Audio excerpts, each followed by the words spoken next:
Well, hello there. Welcome, and thank you for joining. Today I want to talk about the 7 photography techniques that have made their way into my workflow and I find myself using all the time. I guess we can start with the hardest one, which is focus stacking. Focus stacking is a technique that allows you to make one image that has an in-focus foreground, midground, and background. To achieve that, you have to take multiple images, one focusing on the foreground, one focusing on the midground, and one focusing on the background. And then when you get those all home, you stitch those together in Photoshop using only the most in-focus parts.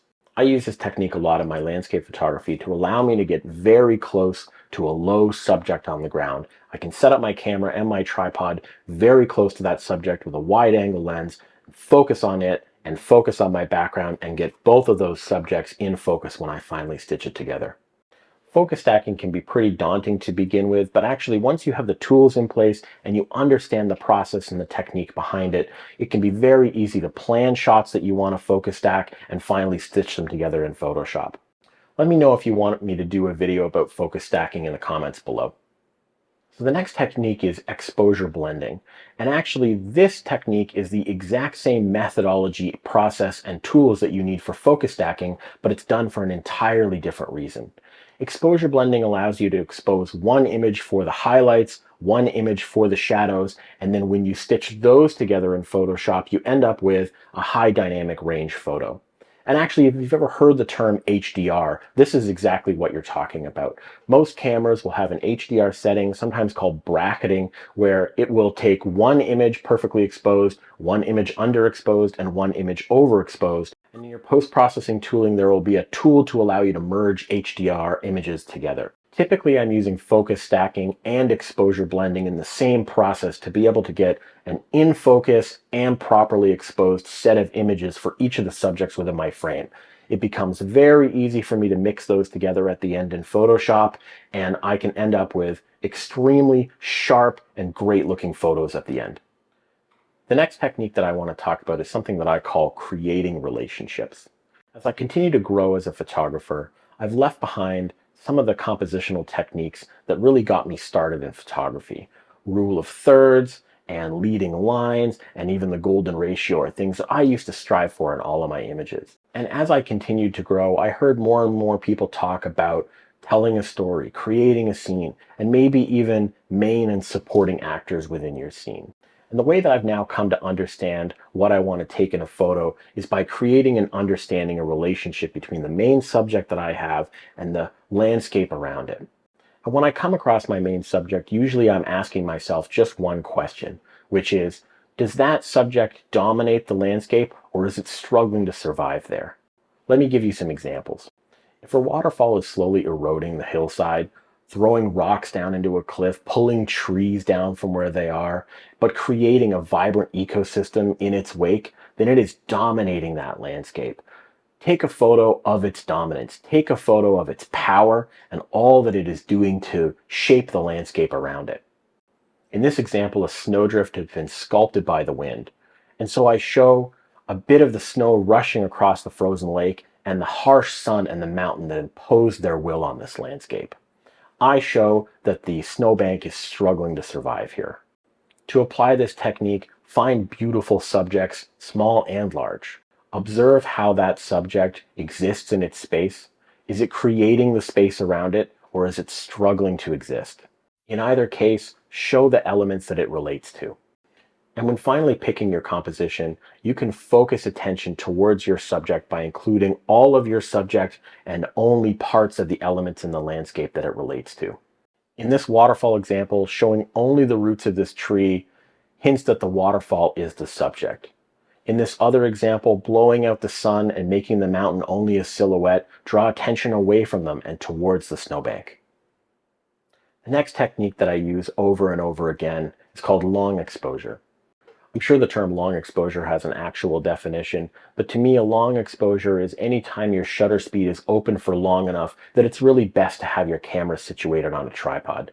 Shutter speeds of half a second, 1 second, 2 seconds, 5, 10, 30 can all be achieved with most modern cameras in camera without any special tooling.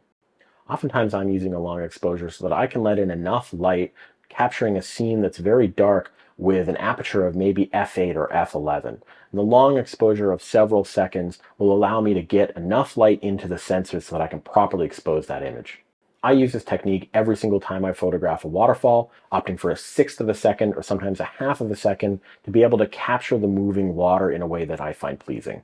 The long exposure can also be an artistic or stylistic method for your photography.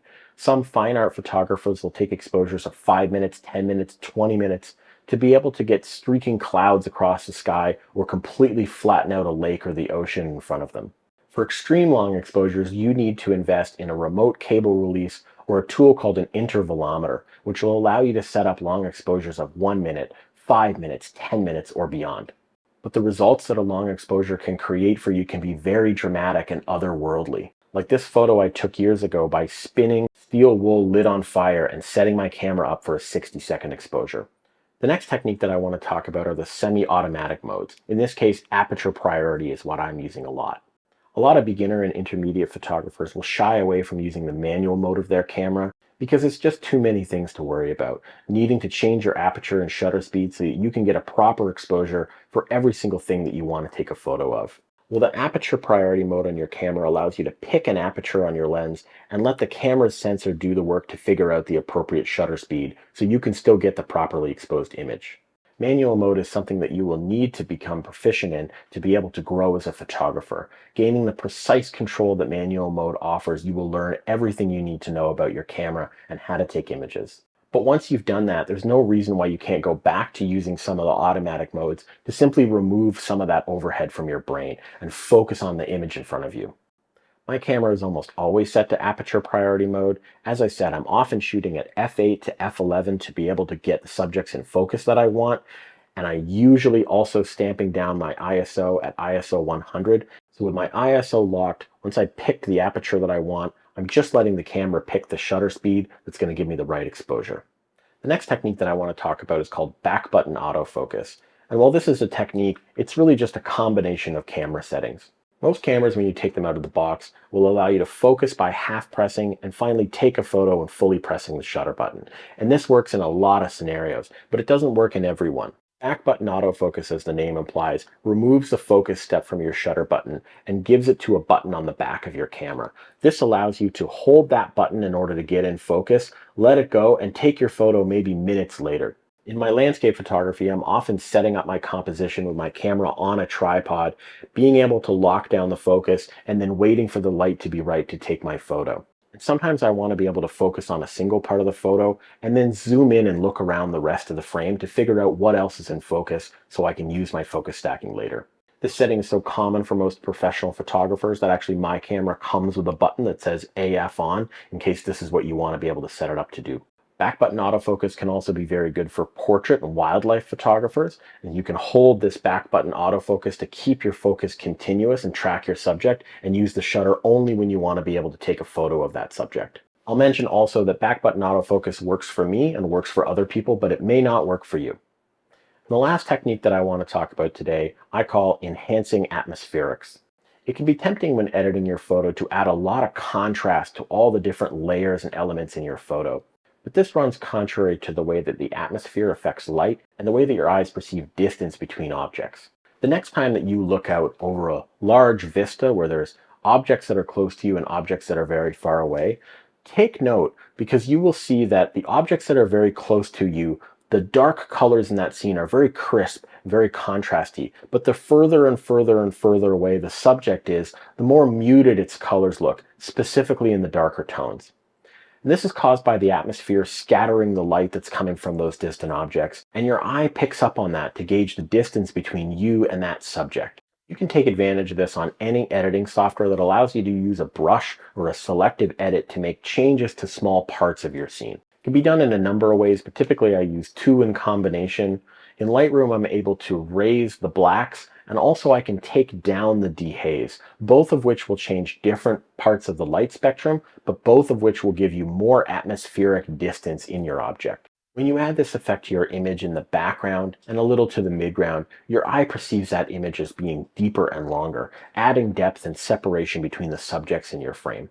And of course, fog, mist, and even city smog will enhance this effect a lot, being able to add lots of separation between your subject and the background that it's in.